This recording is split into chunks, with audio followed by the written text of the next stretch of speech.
Pessoal, vamos começar.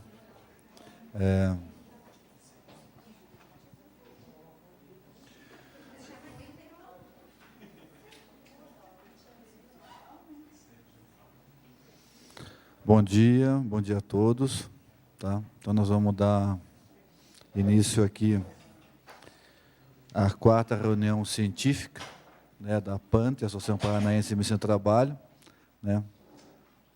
A maioria me conhece, mas para quem não me conhece, eu sou o Dr. Edevar, eu sou diretor científico da PANTE, Associação Paranaense de Medicina do Trabalho.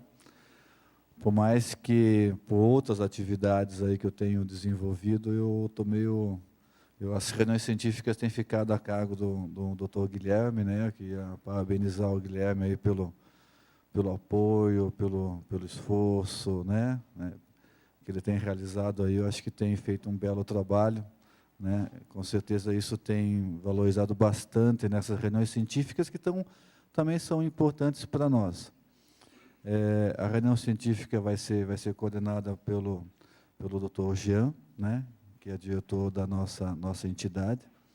Mas antes de passar, né, para o Dr. Jean, eu queria reforçar algumas situações que são importantes para nós. Algumas já estão passando aqui, né, no site, o site da Associação Paranaense de Medicina do Trabalho, mas queria reforçar aí uma situação do congresso nosso em novembro.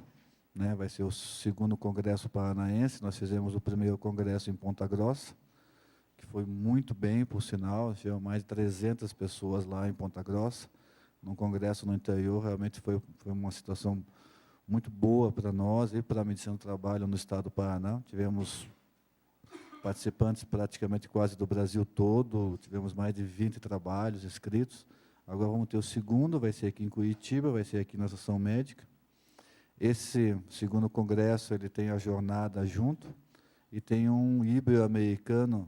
Nós vamos estar trazendo palestrantes da Espanha, de Portugal, da Argentina.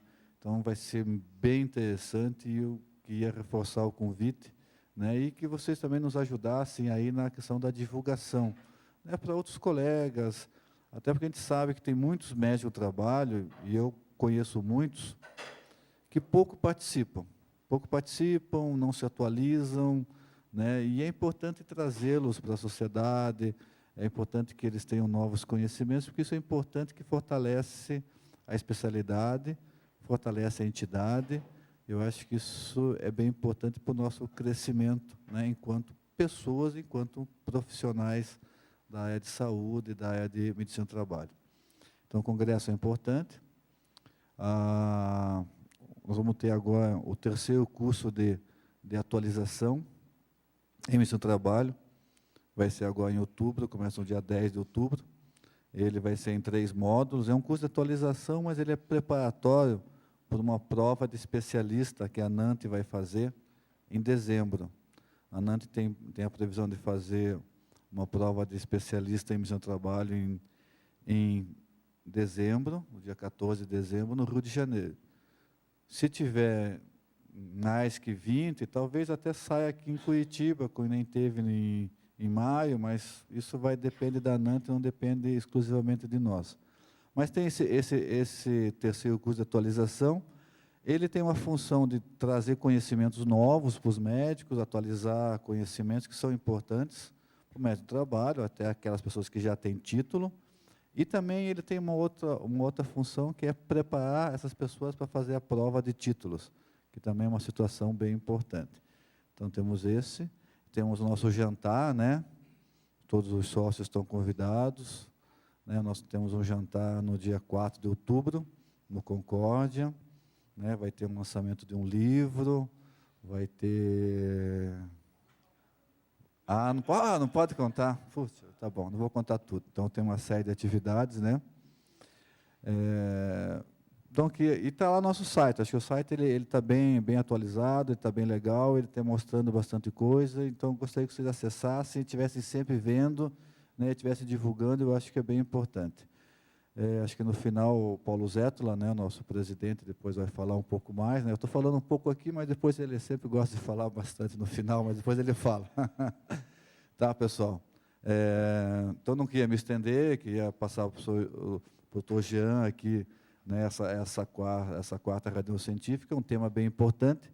A psicopatologia ocupacional, uma coisa que eu também me interessa bastante, é porque esse número de transtornos mentais cada vez vem aumentando mais. Isso impacta diretamente lá no nosso dia a dia, no nosso trabalho, nas empresas, nas clínicas, consultórios, onde a gente está desenvolvido.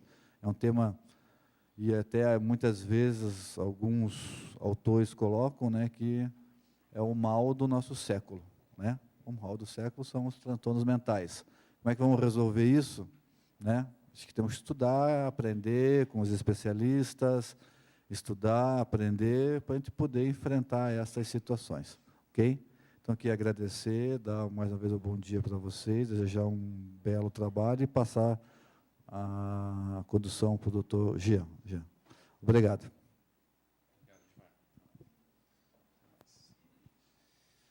Pessoal, bom dia. Sejam bem-vindos aí mais uma vez, né? A gente vai tratar hoje de um tema que é muito importante, como o doutor Edvar já comentou, né? Faz parte do nosso dia a dia, né? O sofrimento psíquico relacionado ou não ao trabalho é algo que nos dá bastante trabalho no nosso dia a dia.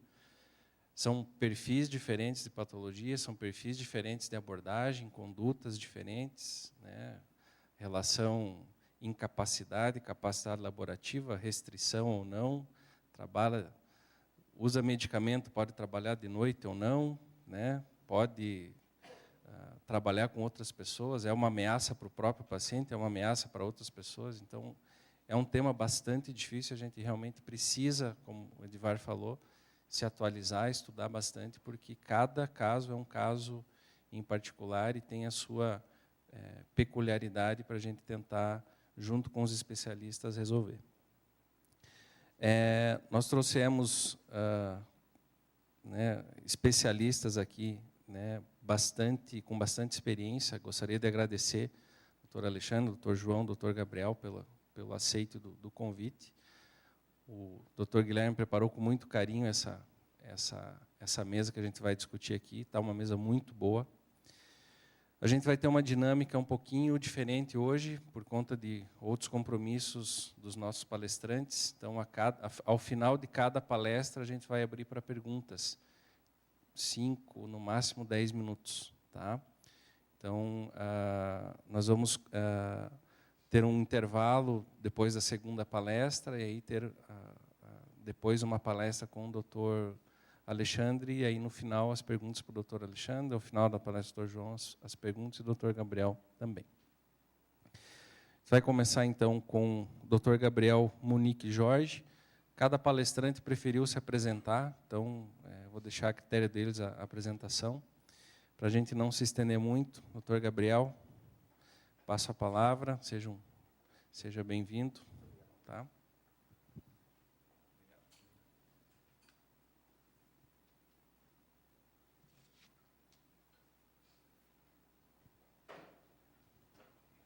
Bom dia, então, para todo mundo que acordou cedo, conseguiu vir num sábado pela manhã chuvoso.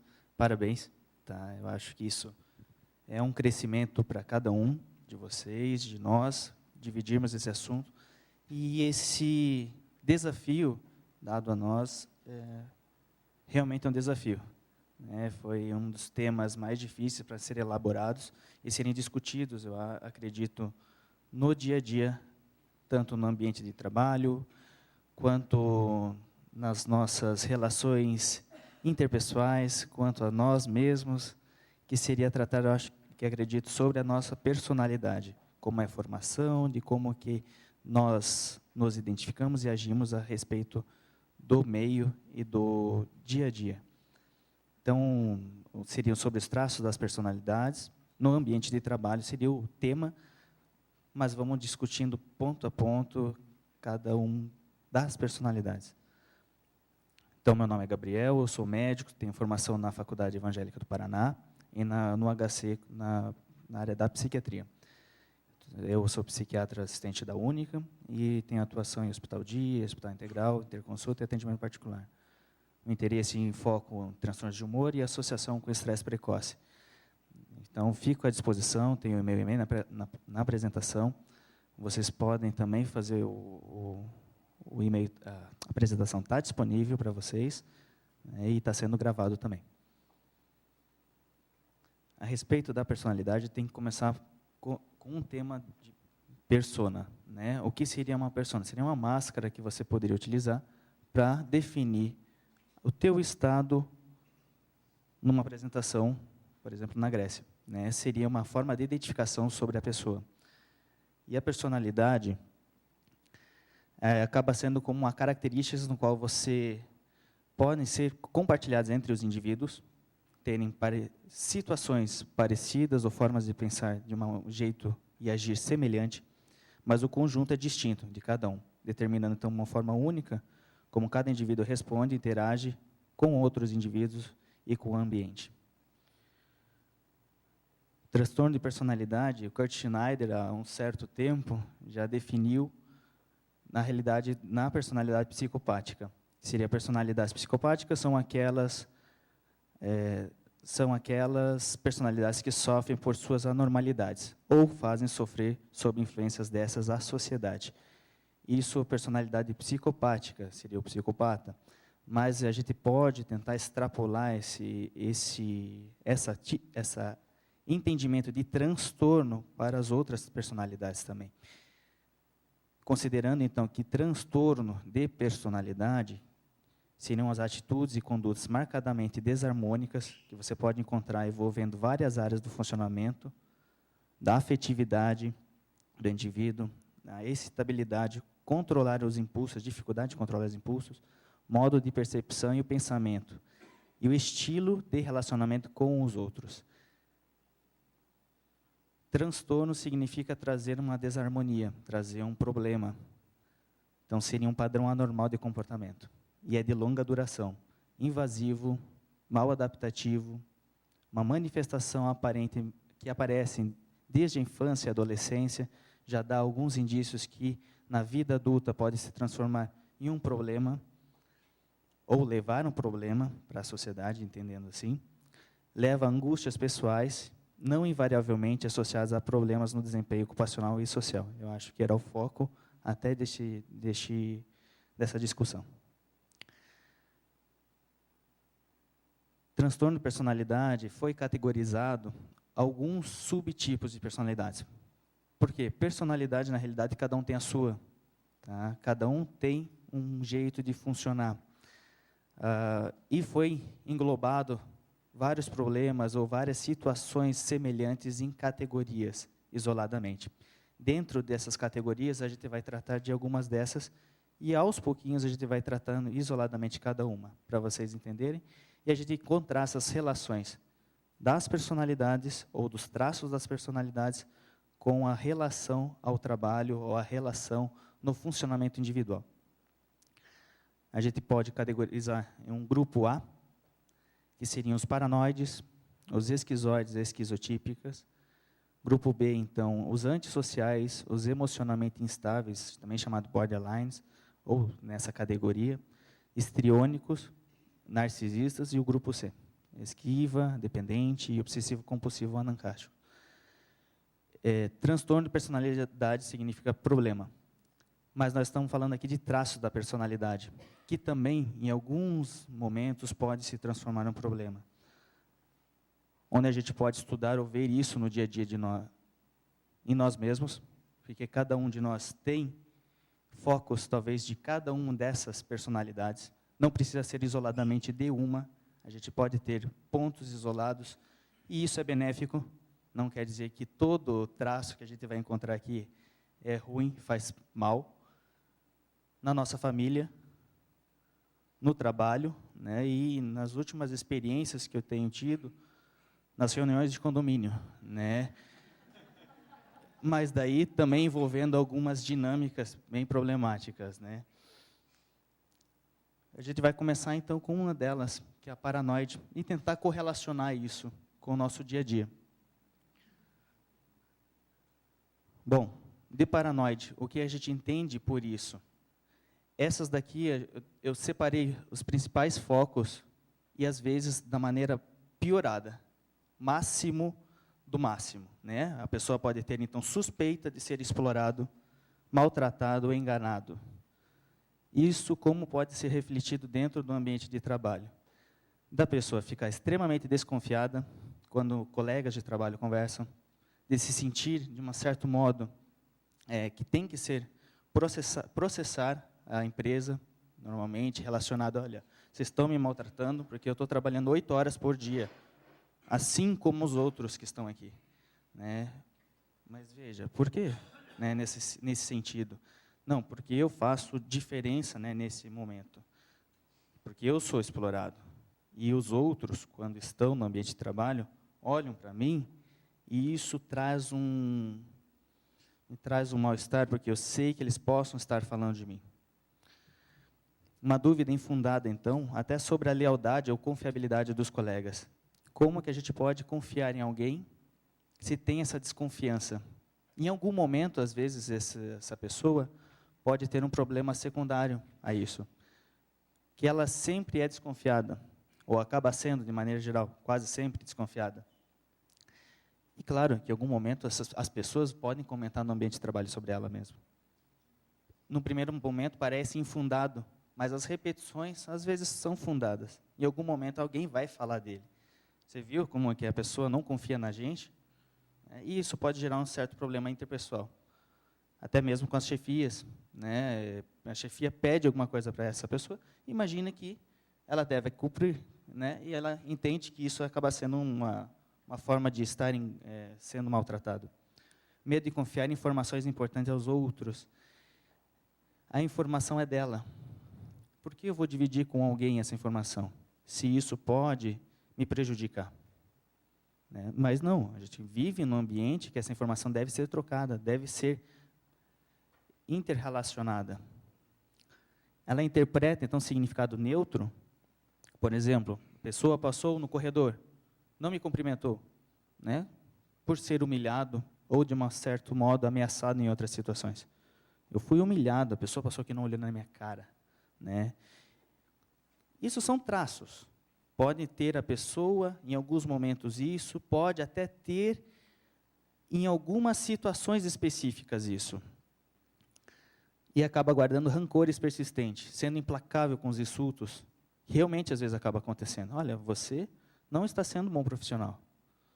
Você está tendo uma desconfiança a respeito das pessoas, você não está conseguindo focar no seu trabalho e prestando atenção muito nos outros. E isso, para a pessoa, é guardado com muito significado. Tá? Se a gente for tratar cada personalidade, cada transtorno de personalidade, que seria o que traz maior prejuízo individual, tratamento é mais difícil, mais desafiador do que o que vocês pediram para mim. Né? Porque o tratamento é de uma vida toda um transtorno, a gente considera assim. Existem medicações específicas para cada indivíduo, pode ajudar? Pode. Mas a grande questão é, psicoterapia no indivíduo é importante. E, independente disso, o que é mais difícil é gerar uma crítica. É conseguir iniciar uma crítica no indivíduo, que aquilo não é aquilo que está se passando. E isso leva tempo, em alguns momentos, não é feito de uma só consulta, né? E precisa de um acompanhamento sequencial, caso eles tenham um transtorno. Caso ele tenha um traço do jeito de ser sobre isso, às vezes, as abordagens iniciais sendo explicadas, sendo trazidas, olha, equiparadas, né? Comparadas aos outros, às vezes esclarece que não é aquilo que está aparecendo ao indivíduo. Então, seria uma forma, talvez, de abordar nesse sentido, um indivíduo que pudesse ter essa característica.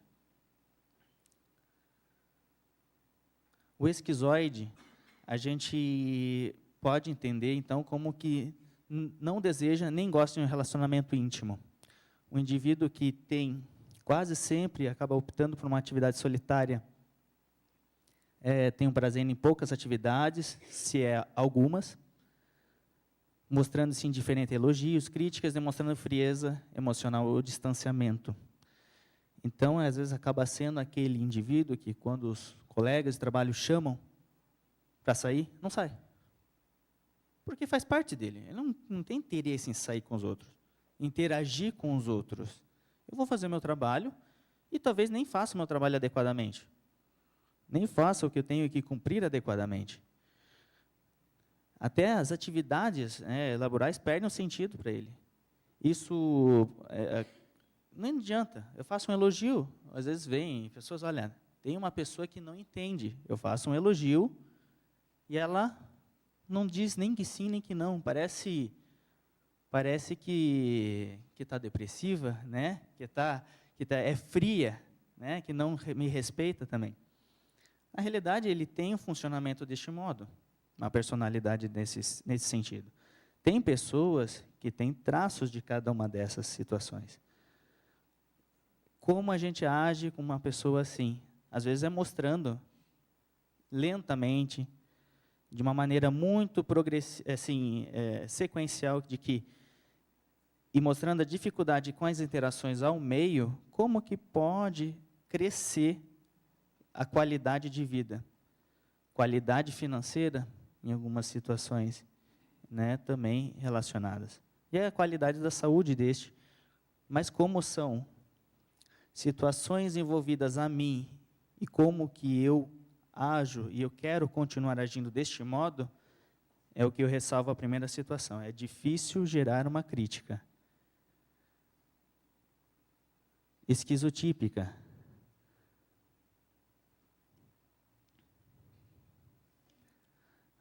O esquizotípico, eu apresentei o Dalí, né, porque realmente é uma pessoa mais excêntrica na forma de agir, talvez com o meio.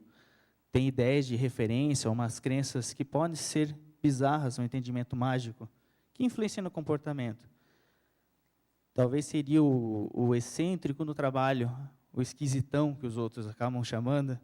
Como que agir com aquela pessoa que acaba sendo o foco realmente falado dos outros, pela forma de agir, pela forma de se vestir, pela forma de se comunicar. Porque às vezes acontece num pensamento ser bizarro, ser vago, ser circunstancial. Então, como lidar com essa pessoa que tem uma espécie de um pensamento tão mágico, tão distante de uma realidade, ou próximo de distante de uma realidade, que torna-se até cômico, às vezes, a imagem deste indivíduo. Cômico no meio do trabalho, vira piada, vira chacota, né? E daí ele se enfurece às vezes, né? Pode ficar nervoso, assim, o que estão falando de mim? Apesar de às vezes não ligar muito para o dia a dia. A desconfiança existe, é um afeto mais reduzido, mais embotado, é uma personalidade que fica próxima da esquizofrenia, talvez se vocês entendessem deste modo. A aparência ou comportamento, então, é de uma maneira mais excêntrica, não tem amigos ou confidentes, de maneira geral, e isso traz uma dificuldade para ele também, porque ele tem uma ansiedade social excessiva. E como se ele não tem amigos, como que ele vai conseguir se socializar? Como que, se ele não tem pessoas que ele possa confiar, confidentes, que ele vai conseguir sair dessa excentricidade, sair desse isolamento, que às vezes é imposto também a ele, pelos outros, porque ele não está se incluindo no grupo, né?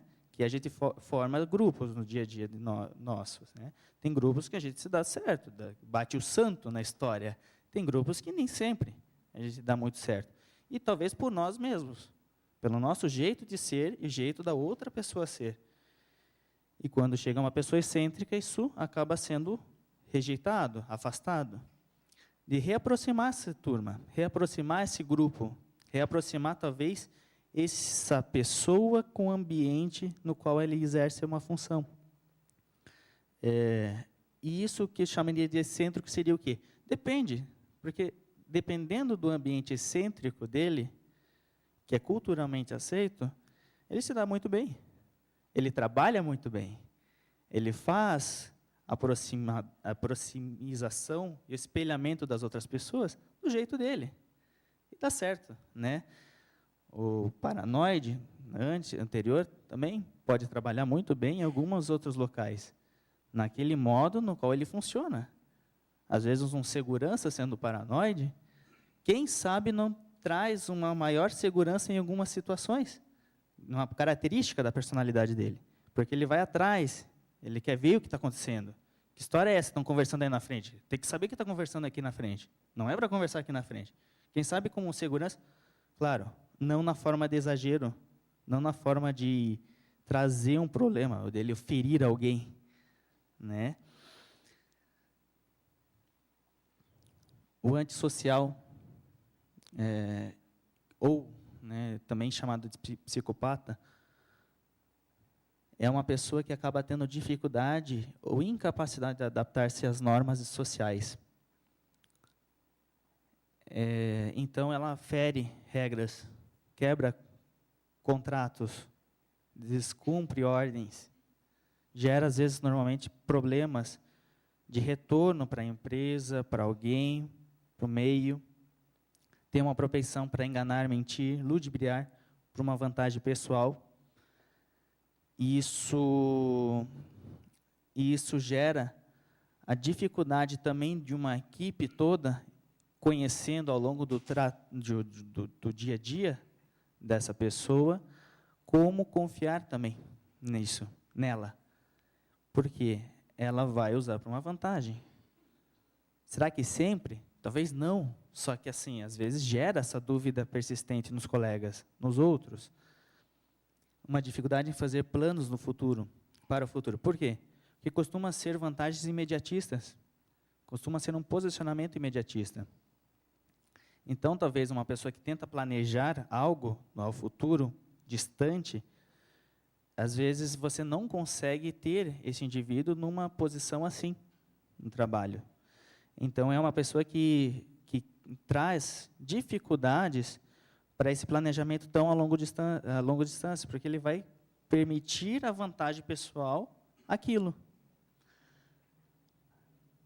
Não quer dizer que a pessoa de alta função antissocial não seja um excelente planejador.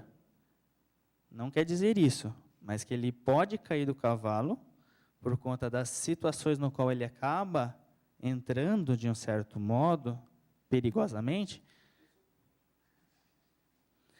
Eu não vou fazer campanhas aqui, né, e nem me expor aqui. Aí a irritabilidade e a agressividade existe neste momento. Essa irritabilidade existe porque ele é um caçador. Né? Ele acaba tendo um desrespeito irresponsável pela própria segurança. Se expondo mesmo, às vezes de um certo modo, com uso de equipamentos, às vezes de um certo modo, expondo outras pessoas aos seus bens, então, de um certo modo, trazendo perigo a ele e a ela, uma responsabilidade consistente, fracasso em manter comportamento laboral consistente e obrigações financeiras. Então, que nem eu falei, eu estou trazendo os piores traços. Não quer dizer que uma pessoa não tenha uma raiz ou um traço antissocial em algumas desses itens, né? Uma ausência de remorso, uma indiferença, racionalização, pode ser muito protetivo para um indivíduo. Se ela tiver isso no meio de grande estresse, grande dificuldade de lidar com que o meio possa ser mudado, talvez ela consiga, com essa falta de remorso, essa indiferença, lidar de uma maneira lidando, sem ligar muito. Mas se ela tem o transtorno, talvez vai gerar bastante problema. Cadeia está cheio. Tá? Fora, está mais cheio ainda.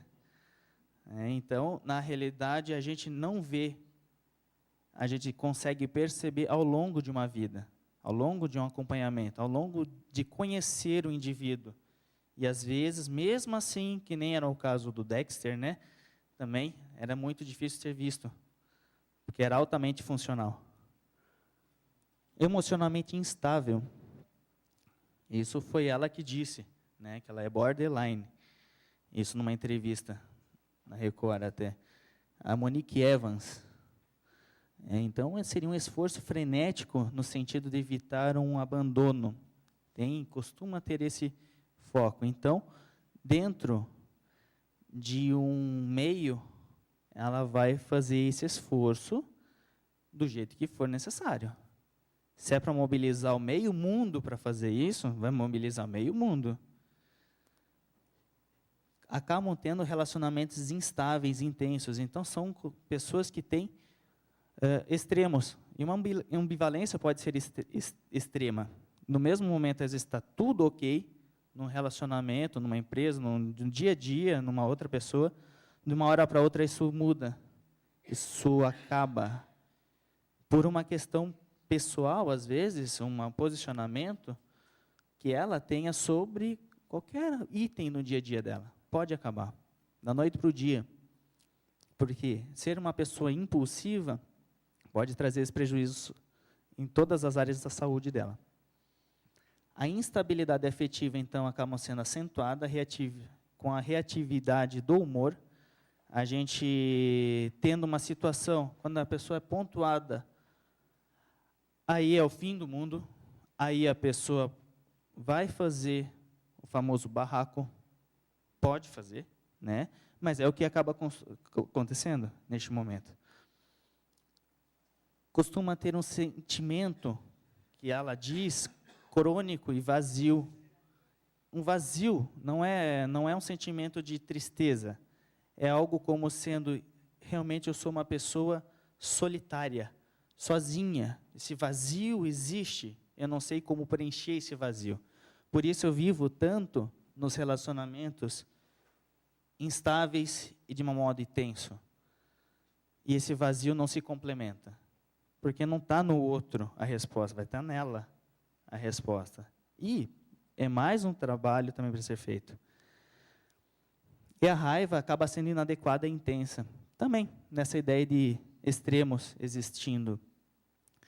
Dentro do serviço, dentro de um trabalho, dentro de um atendimento médico, é muito comum a gente encontrar alguém assim. A gente não dá o atestado. Simplesmente o fato de não dar atestado porque ter uma situação específica e realmente, tecnicamente, está certo. Não precisa ser feito atestado para aquilo. Pronto. Né? Sai o rumo da conversa para o momento da ação, né? De uma raiva inadequada. Pode ser desse modo que você descobre. No entanto, a gente começa a trabalhar assim. Se a pessoa tiver traços disso, de modo que isso acabe sendo, no meio muito agressivo de trabalho, necessário. Na finança, na bolsa de valores, mas não de um modo irracional, de um modo bem racional, porque cada personalidade aqui não interfere na inteligência especificamente. Tá? São coisas separadamente. Eu falei afetividade, impulsividade, mas eu não disse nenhuma vez que interfere na inteligência. Então, uma pessoa extremamente inteligente, instável, que vive no limite, tá? Na bolsa de valor, pode ser um bem-sucedido, bem-sucedida, mas ela também pode perder muito rapidamente. Ela pode agir de modo muito impulsivo e rapidamente. Gerar insight ou crítica sobre as ações dela, que é o foco, que é o difícil, porque para ela, às vezes, é o jeito de ser. Eu sou simplesmente uma pessoa difícil de ser lidada. É o que a gente encontra, às vezes, no consultório mesmo, uma pessoa difícil de ser lidada. Não só disso, em outras áreas, é difícil mesmo. E é um desafio para nós como médicos também, ou profissionais de saúde. A histriônica, a personalidade histriônica, acaba tendo desconforto em situações nas quais não é o centro das atenções. E isso tira o chão dessa pessoa, se ela não é o foco, se ela não é o centro, se ela não mostra aos outros a si mesmo. É uma interação de maneira inadequada, acaba existindo nas relações interpessoais, normalmente com uma maior sedução. Seja física, seja no jeito de agir, né, na forma de agir, no posicionamento em alguma outra situação, ou numa tentativa de manipulação. Homem, mulher, na realidade, os dois fazem esse mesmo trabalho. Está igualmente existindo. Uma mudança rápida e superficial na expressão das emoções, no qual aquilo tem um sentido muito fino. Não é necessariamente que ela goste do que está sendo feito, do que goste de alguém, goste dessa pessoa, mas ela gosta de ser o centro. E ela pode se desfazer disso também. E se ela acaba se desfazendo disso, volto a dizer, perde o foco. Uma constante utilização da aparência física acaba sendo uma das situações dessa pessoa. Costumam ter um discurso excessivamente impressionista e sem detalhes objetivos. Então, para uma pessoa fazer um discurso, peraí, eu quero que você, lá no palanque, fale aquilo que deve ser falado. Aí dá volta, dá volta, dá volta, dá volta. Não chega no assunto. É dramático, chora, né? Se joga no chão até, se você vê isso acontecer. E a expressividade emocional é muito intensa. Parece que ela vai ter uma crise na tua frente, no dia a dia. Então, ela acaba tendo essa teatralidade muito exacerbada. Uma atitude dela é teatral. É uma pessoa normalmente sugestionável, influenciável, tá? Porque ela é o centro das opiniões, é o centro das atenções, mas tem essas dificuldades de lidar com as frustrações que existem. Tem a tendência a considerar os relacionamentos mais íntimos do que realmente são. Então, se você está no meio de trabalho e um subordinado a você começa a conversar, começa a trazer questões que tem que ser no trabalho, marcar reunião num horário específico, que às vezes realmente é difícil de marcar, ela começa a achar que isso são outras intenções. Pode ser outras intenções, também pode não ser, mas ela acredita que é, né? Ela acredita que deve ser. Então, isso pode gerar um prejuízo para aquele profissional, para aquele outro profissional também. Porque em algum outro momento pode falar, olha, você gostava de mim, agora você não gosta? Então, você vai ver o que é. Né? Então, não é isso. Ela interpretou mal, ela não considerou a realidade do fato. Então, histriônica é bom de ser histriônica, em alguns momentos.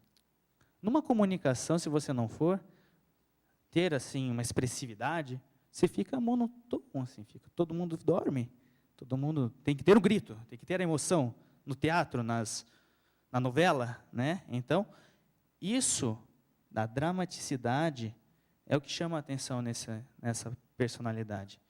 E às vezes isso incomoda o meio também. Incomoda o meio no qual o meio é mais rígido, é mais quadradinho de funcionar e tem que ter um posicionamento mais rígido, até para dar um certo ar de confiabilidade aos clientes que estão ali. Então, se a pessoa for assim neste meio, pode ser um prejuízo, pode trazer um mal-entendido para a organização.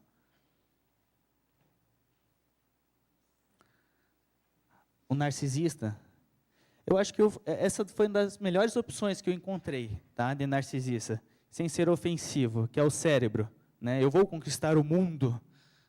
Realmente, é uma pessoa que tem um sentimento mais grandioso acerca até da própria importância, do tamanho, da posição no qual exerce até.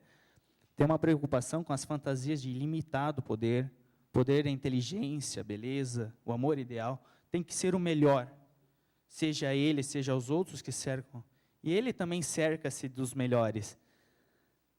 E tem que existir uma exigência, admiração excessiva. Porque como que se eu sou o melhor, os outros não me reverenciam? uma expectativa, às vezes, irracional de receber um tratamento especialmente favorável. Você fez o projeto X e você não foi elogiado adequadamente. Claro que foi.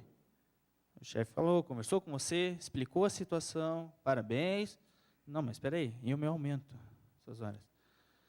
Não, espera aí, tu está cumprindo o teu trabalho, está cumprindo aquilo que você tem que cumprir. Não, mas eu sou importante no meio disso tudo. Eu sou o mais importante na realidade. O relacionamento interpessoal, então, acaba sendo de modo mais explorador. É uma pessoa que pode sabotar o trabalho dos outros por uma vantagem própria. Assim como o antissocial também tem um perfil mais ou menos deste modo de funcionamento. Acaba existindo uma ausência da empatia, que é o posicionar-se sobre a visão do outro, né, de estar na posição do outro. Para que eu vou fazer isso se eu sou melhor? Eu tenho o meu perfil aqui, estou grande no meu dia a dia.